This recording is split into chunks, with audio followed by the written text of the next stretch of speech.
Conditional പ്രോബബിലിറ്റിയിലുള്ള വളരെ important ആയിട്ടുള്ള ഒരു ചോദ്യമാണ് നിങ്ങളെ പരിചയപ്പെടുത്തി തരുന്നത്. സോ ചോദ്യം നോക്കിക്കോ. പി ഓഫ് എയും പി ഓഫ് ബിയും തന്നു. A and B are independent events എന്ന് പറഞ്ഞു. P of A intersection B, P of A union B, P of A given B എല്ലാം ഫൈൻഡ് ചെയ്യണം. നിങ്ങൾ ചെയ്യേണ്ട കാര്യം, എയും ബിയും രണ്ട് ഇൻഡിപെൻഡൻറ്റ് ഇവൻറ്റ്സുകളാണെങ്കിൽ നോക്കണേ, വളരെ ഇമ്പോർട്ടൻ്റ് ആയിട്ടുള്ളതാണ്. എയും ബിയും രണ്ട് ഇൻഡിപെൻഡൻറ്റ് ഇവൻറ്റുകളാണെങ്കിൽ then P of A intersection B equal to P of A into P of B. ഇതാണ് equation.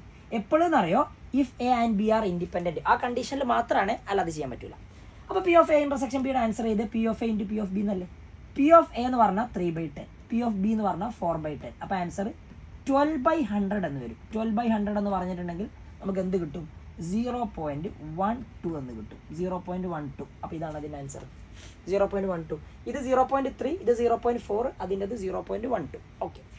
P of A union ബിയോ, സാധാരണ രീതിയിൽ P of A union B കാണാനുള്ള ഇക്വേഷൻ വളരെ ഇമ്പോർട്ടൻ്റ് ആണ്. P of A plus P of B minus P of A intersection B. അപ്പം ഞാൻ ഇതെല്ലാം വാല്യൂസ് ആക്കിയിട്ടാണ് എഴുതുന്നത്. ഇത് 0.3 ആണ്, 3/10 എന്ന് പറഞ്ഞാൽ. ഇത് 0.4 ആണ്. ഓക്കെ. ആൻഡ് അതോ 0.12 ആണ്. അപ്പോൾ എല്ലാം കൂടി കാൽക്കുലേറ്റ് ചെയ്താൽ 0.3 പ്ലസ് 0.4 0.7 മൈനസ് 0.12 എന്ന് പറഞ്ഞിട്ടുണ്ടെങ്കിൽ യു വിൽ ഗെറ്റ് ആൻസർ 0.58. അപ്പോൾ ഇതിൻ്റെ ആൻസർ 0.58 ആണ്. സിമ്പിൾ കാര്യം. അടുത്തത് P of A given B ആണ് ചോദ്യം. പി ഓഫ് എ ഗിവൺ ബിയുടെ ഇക്വേഷൻ വളരെ ഇമ്പോർട്ടൻ്റ് ആണ്. P of A given B എന്ന് പറഞ്ഞാൽ P of A intersection B divided by, ഇത് ഓൾറെഡി നടന്നു കഴിഞ്ഞ ഇവൻ്റാണ് ബി എന്ന് പറയുന്നത്. അപ്പോൾ ആ ബിയുടെ പ്രോബബിലിറ്റി കൂടിയാണ് എഴുതുക.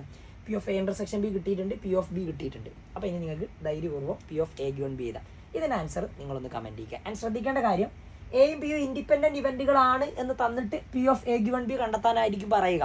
അപ്പോൾ നിങ്ങൾ എ ഇൻ്റർസെക്ഷൻ ബി ആദ്യം കണ്ടെത്തിയിട്ട്, അതായത് P of A intersection B കണ്ടെത്തിയിട്ട് മാത്രമേ ഈ ഉത്തരത്തിലേക്ക് എത്താൻ പറ്റും എന്നുള്ളത് മനസ്സിലാക്കി വെക്കുക. വേഗം ഇതിൻ്റെ ആൻസർ കമൻറ്റ് ചെയ്തു.